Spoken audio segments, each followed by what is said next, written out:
In my time in VSAC, I have learned that these people who we call victim survivors are some of the bravest and most courageous people I've ever met.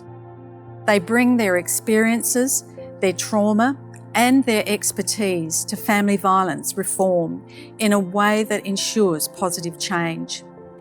I have heard the voice of lived experience, and it is loud and getting louder, and it is strong. It is wise and well developed. It is broad and deep. The voice of lived experience must be embedded at the heart of reform, shaping the system, the policies and programs that victim survivors know are needed for safety, for recovery, and for victims of family violence to live well. I came into VSAC with this real vigour about wanting to change the world and teach other people about family violence. One of the biggest things for me is that I thought change looked like a loud voice. And what I've realised is that to really be heard, you have to learn to listen. VSAC has enhanced my confidence at a professional level. I've learned how to talk to different stakeholders by being exposed to different parts of the family violence reforms. Being able to respectfully challenge people is a skill that I've acquired. Being a part of VSAC made me realise I had done nothing wrong. My experience didn't happen because I deserved it. The power of the women on the council at FSV has taken away the stigma for me. I walk with my head high and my shoulders back. I walk with so much more confidence. I'm able to use my qualified knowledge through my lived experience.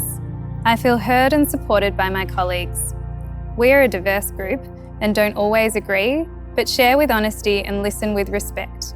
In safe spaces, real teaching happens. I can be authentic, vulnerable, fierce and fragile all at the same time.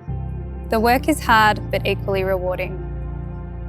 VSAC has helped me to realign with what I feel was my original purpose from childhood. It has connected me back to my passion as a kid, a passion to help people. 4 years ago, I felt like I was under something so heavy and I didn't know how I was going to get out from underneath it. Now I stand on top of it with this view. What was once oppressing me, I now stand on top of. I think that togetherness and partnership is so important, rather than people going off and doing everything separately. I've learned to speak up, to say exactly how it is. I've seen this modelled by other VSAC members and have seen how strong women can be, but they can also be gentle. I have done some public speaking events and shared the story of my daughter's tragic death. After I shared my story, people came up to me, asking me questions, acknowledging there is a problem and how my story has impacted them. My story has motivated people to make changes. I'm glad I can make a difference in this way.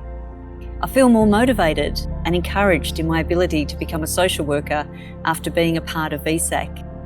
VSAC has definitely helped motivate me and ground me in a bigger picture perspective.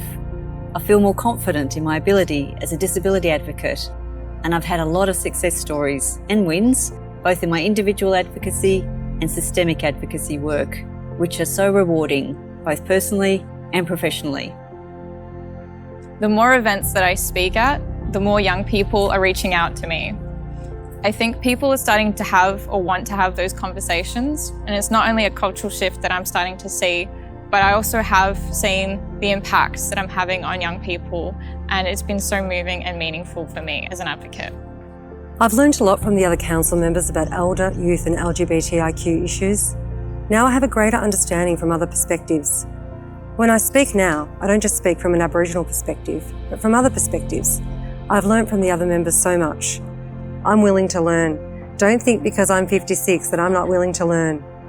When I think about how many people in my age group don't know what family violence is, I think my role has been to advocate for helping them understand how they could do something if they chose to. VSAC members recognise my experience and believe me. Being believed is probably the most important thing of all. I feel that family violence is not spoken about enough in my community. I didn't use any Aboriginal services during my time going through the court systems. My goal now that I am on VSAC is to get my community to accept that it is an issue and to work towards eliminating it.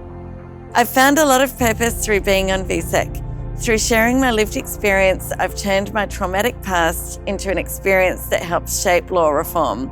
My experience helps to protect others. It helps to better support victim survivors. VSAC has given me a platform for my advocacy work. It's allowed me to represent my communities outside VSAC with that little VSAC banner under my name, and has given me opportunities to spread the word, and that's priceless. VSAC has allowed me to plan for the future and look at the areas of change that are at the top of my list. It's given me the opportunity of working from inside the system and trying to make changes from within. I have a voice now within and outside of VSAC, and I will use that voice. I probably didn't realise how much of a voice I had until I came to VSAC.